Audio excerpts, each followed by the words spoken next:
राक्षस गयासुर के नाम पर बिहार की इस मोक्ष नगरी का पड़ा था नाम। भगवान विष्णु से जुड़ा है रहस्य।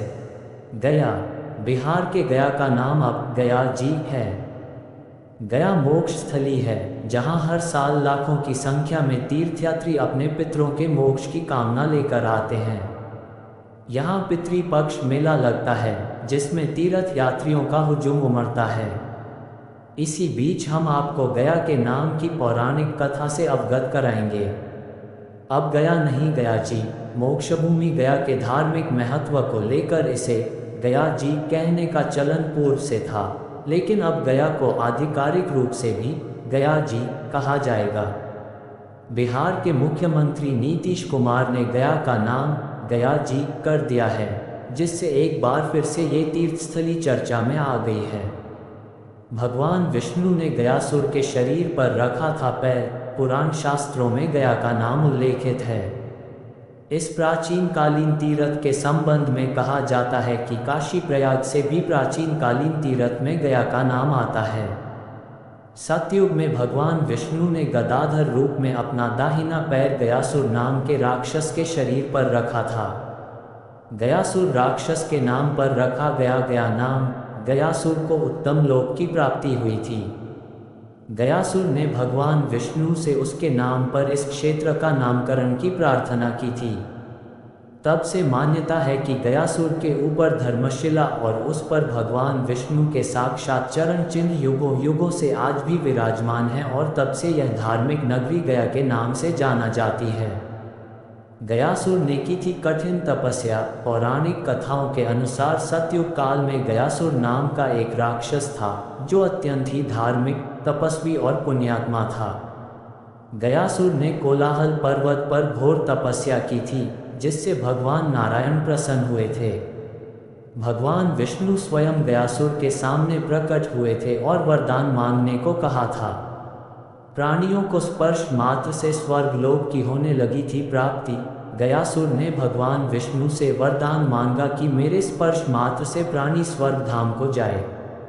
भगवान विष्णु ने ना चाहते हुए भी गयासुर को यह वरदान दे दिया था, जिसके बाद देवताओं की चिंता बढ़ गई थी। वहीं इस वरदान के बाद गयासुर सभी प्राणियों को स्पर्श मात्र से स्वर्गलोक भेजने लगा। ब्रह्मा जी ने गयासुर से मांगा था शरीर, इससे यमपुरी पूरी सुनी होने लगी थी।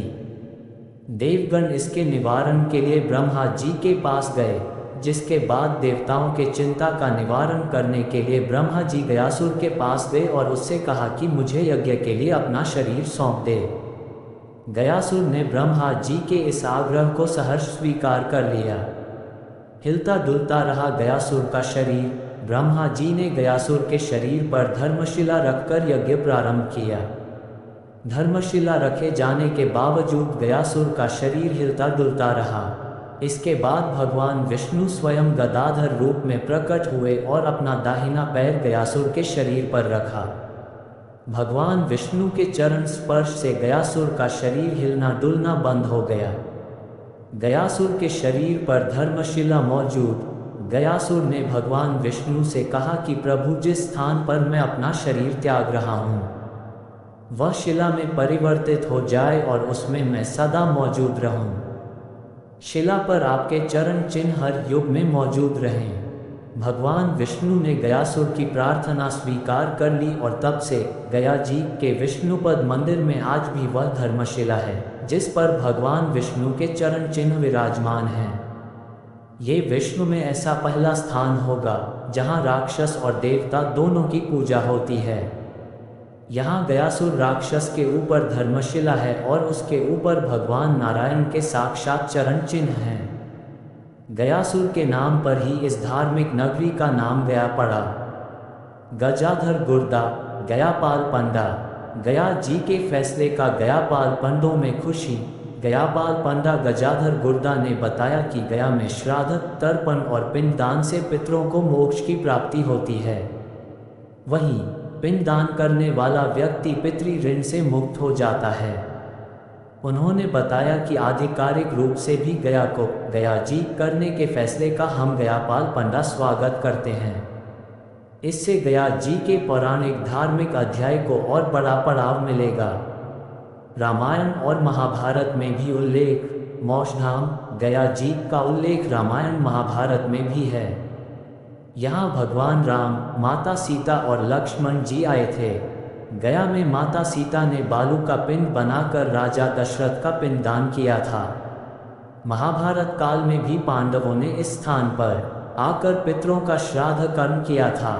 भगवान विष्णु के चरण चिन्ह युगों से विराजमान विष्णुपद मंदिर कसौटी पत्थरों से बना है। इस मंदिर का जीर्णोद्धार महारानी अहिल्याबाई के द्वारा कराया गया था।